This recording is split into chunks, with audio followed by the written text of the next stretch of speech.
If I ask most active people who want to get stronger and build more muscle, there are always three things I hear. You need to hit each muscle group for around 2 times per week. You need to train at around 8 to 12 repetitions per set. And you need to complete around 3 sets per session, which brings the grand total of training time at around 4 to 5 hours. And I'm not even including traveling time. And how come I've managed to pack on more strength and more size in the last year by doing only one set of a couple of movement patterns once per week, which takes me around 3 to 5 minutes per strength pattern to complete. And if you combine it with rest, it accumulates into a total of 60 minutes of pure strength training for me per week tops, which is 70% of training time less, or I think even closer to 80% than your average fitness enthusiast. And the secret is actually so simple, it could completely change the way you approach fitness and strength training like it did for me. So in this video, I will be revealing a way of training that almost feels like cheating if applied correctly, that can build impeccable amounts of strength and of course its consequential growth of muscles and connective tissue. Now, the reason why you haven't heard about this approach before is that most fitness programs take an outside-in approach, meaning you need to train for X amount of repetitions, for X amount of sets, and do it for X amount of sessions per week. Yet, there is only one rule the body listens to in order to get stronger. And that is if your maximum capacity is stimulated. Because it doesn't really care how our maximum capacity is stimulated. It cares that it does. Because what does stimulation or stimulation of our maximum capacity really mean? If your maximum capacity is stimulated, it means that there is potentially a threat knocking on our door. A threat that has the possibility to endanger our survival. So the body responds by activating certain events inside of our structure and inside of our makeup, so it can adapt and approach that threat a little bit better the next time it meets it. AKA, it builds or densifies more tissue so it can generate more force. So you become stronger. That's the inside out approach. It works from the inside out. However, this is a very energy demanding process, as you can imagine. And if we would spend our energy like Jordan Belfort spends money in The Wolf of Wall Street, we would very quickly run out of resources. So you can see this mechanism as this energy scale where the body is always monitoring how much energy is being spent and how much energy comes in. And when it needs to spend to get stronger, to build new tissue, there is always an opposite action, a reaction to bring back balance so it reaches a more optimal state of energy management. But how does knowing this maximum capacity and this beautiful energy management system of the body help you to get stronger and build more muscle in a very time effective way? And this, what I'll be revealing, will be the most important element of this entire video. When you get this right, you will not only greatly reduce your training time, it just feels almost discomforting, but you'll also understand why it generates so much amazing results when implemented over a period of time. So it starts by understanding that your muscles are bound to have limits on the amount of force they can produce over their range of motion. If our muscles wouldn't be capped and we had infinite amounts of force that we could produce, we would break our bones constantly, which would not be a very good situation. Which is one of the reasons why we have connective tissue. And I like to think of them as force bridges that can mitigate the amount of force the muscles need to deal with or produce. As a result, this means that during a repetition of a movement pattern, we have elements where we are stronger and we have elements where we are weaker. Now, if I would draw this out for a horizontal pushing pattern like a bench press, for example, what you can see is that we are stronger at the bottom area, we are stronger at the top area, and we're weaker in the middle area. Now, most fitness programs, they focus on this middle section, the section where you are weakest. And sticking to the bench press example, when you have the bench on your chest, what happens is that at the start you can slightly push out, then at the middle section it will be much harder to do so.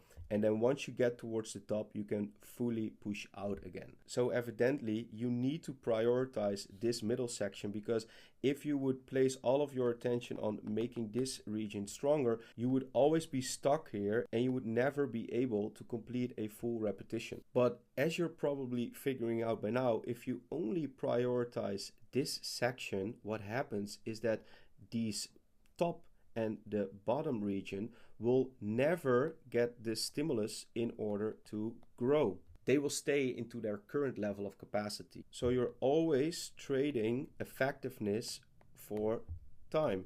That is, unless you found a way that lets you stimulate every part of the repetition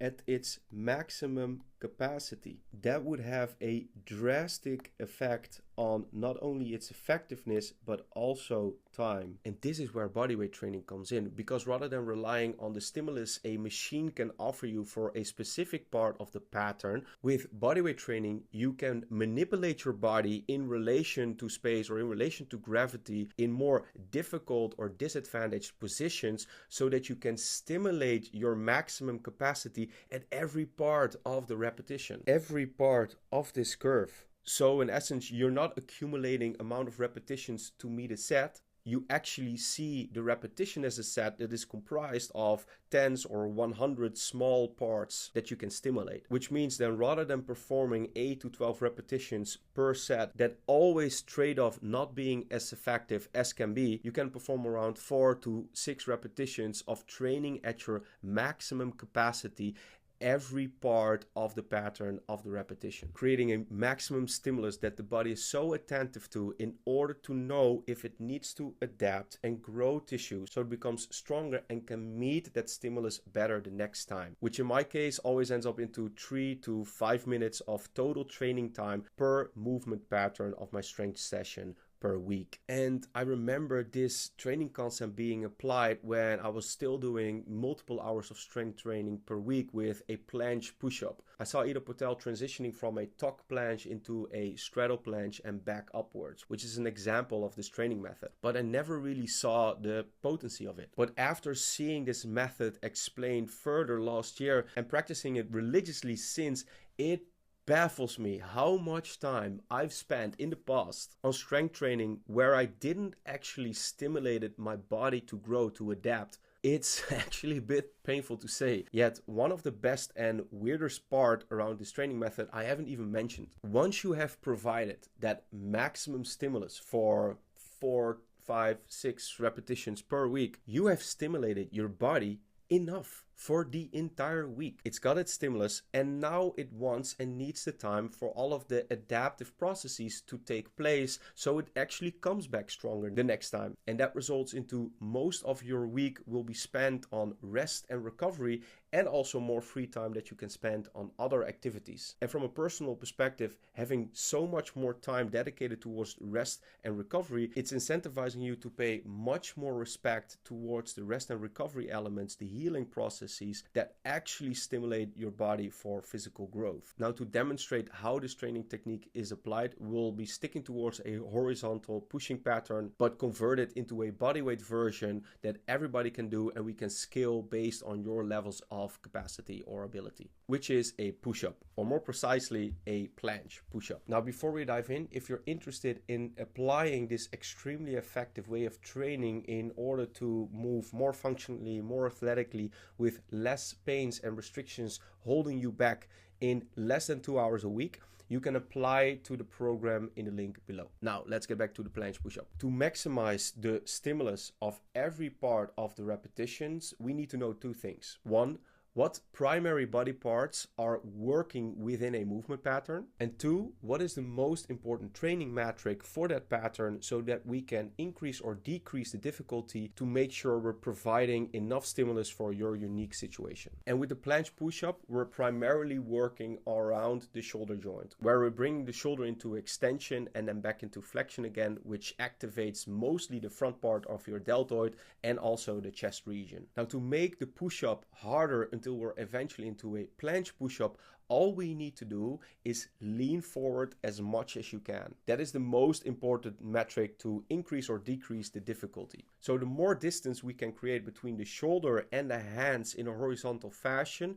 the harder it will get. The less distance we're creating between the shoulder and the hands in a horizontal fashion, the easier it gets. Now, our goal throughout a repetition is to meet our body's maximum capacity at every part of the repetition and staying as close to that max capacity to provide it the necessary stimulus to change. Just like with bench pressing, when you're stuck or when you found a sticking point, that means that we have found your maximum capacity. That is your limit, and our job is to staying as close to that limit as possible. And when you're stuck and when you can't go any further, all you have to do is decrease the distance between the shoulder and the hands, and you keep on going until you hit the top. And I really want to make sure you get this because we're going to test this in a second. So just to make sure you get this, you, one, lean as far forward as you can, both on the way down, the eccentric phase, as on the way up, the concentric phase. Two, by doing so, you're staying as close to your sticky point or your maximum capacity